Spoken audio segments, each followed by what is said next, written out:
Hi friends, welcome back to my അമ്മച്ചി kitchen. ഇന്ന് നമുക്കൊരു വെറൈറ്റി ഡിഷുമായിട്ടാണ് വന്നിരിക്കുന്നത്. നമ്മളിങ്ങനെ ടൂണയൊക്കെ ഫിഷൊക്കെ ഇങ്ങനെ ടിന്നിൽ കിട്ടത്തില്ല, അതുപോലെ തന്നെ ഇങ്ങനെ പാക്കറ്റിൽ ടൂണ കിട്ടുന്നുണ്ട്. ഇത് ഇങ്ങനെ പാക്കറ്റ് കിട്ടിയതാണ്. ഇങ്ങനെ പല പാക്കറ്റുണ്ട്, ഇങ്ങനെ ചെറിയ പാക്കറ്റ്, വലിയ പാക്കറ്റ്, ഇങ്ങനെ പല പാക്കറ്റ് ഇങ്ങനെ വരുന്നുണ്ട്.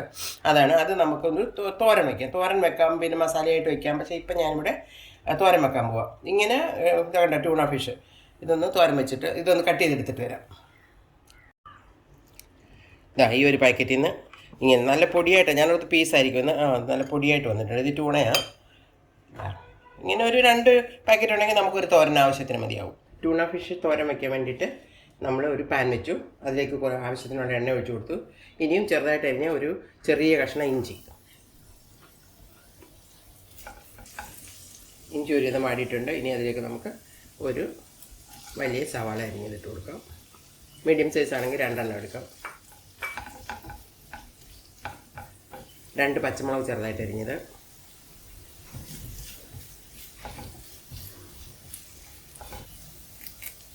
ആവശ്യത്തിന് കറിവേപ്പില, ഉള്ളിയും പച്ചമുളകും ഇഞ്ചിയൊക്കെ നന്നായിട്ട് വഴന്നിട്ടുണ്ട്. ഇനി നമുക്ക് കുറച്ച് മസാല ചേർത്ത് കൊടുക്കാം. ആവശ്യത്തിനുള്ള മഞ്ഞൾപ്പൊടി,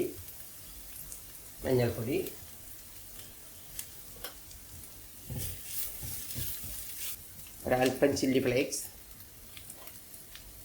അല്പം കുരുമുളക് പൊടി, എല്ലാം കൂടെ നന്നായിട്ട് മിക്സ് ചെയ്യാം. ആവശ്യത്തിന് ഉപ്പ്. ഇനി നമുക്ക് വേണ്ടത് കുറച്ച് തേങ്ങയാണ്. കുറച്ച് തേങ്ങ ഇട്ടിട്ടുണ്ട്.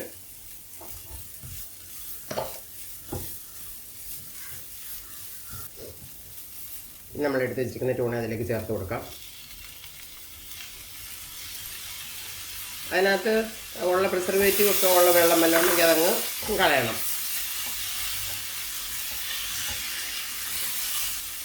ഒരു ചെറിയ കഷ്ണം പുളി വെള്ളത്തിലിട്ട് എല്ലാം നന്നായിട്ട് മിക്സ് ആയിട്ടുണ്ട്. ഇനി നമുക്കിതൊന്ന് സ്ലോ ഫയറിൽ ഒരു 5 മിനിറ്റ് അടച്ചു വയ്ക്കും. ഒന്ന് തുറന്ന് നോക്കാം.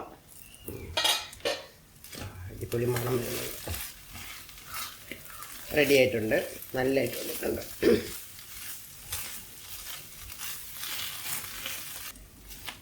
അങ്ങനെ നമ്മുടെ പ്രിസർവ്ഡ് ട്യൂണ ഫിഷ് ഇവിടെ റെഡി ആയിട്ടുണ്ട്. ഇത് വളരെ എളുപ്പത്തിൽ ഉണ്ടാക്കിയെടുക്കാൻ പറ്റും. ഇങ്ങനെ കിട്ടുവാണെങ്കിൽ മേടിച്ച് ഉണ്ടാക്കി നോക്കണം. നല്ല ടേസ്റ്റ് ഉണ്ട്. എല്ലാവരും ഒന്ന് ഉണ്ടാക്കി നോക്കണം. ഇഷ്ടപ്പെട്ടാൽ ലൈക്ക് ചെയ്യണം, കമൻറ്റ് ചെയ്യണം, മറ്റുള്ളവരിലേക്ക് ഷെയർ ചെയ്യാനും മറക്കരുത്. ഇനി ഒരു പുതിയ വീഡിയോയുമായി കാണുന്നവരെ bye, take care, thanks for watching.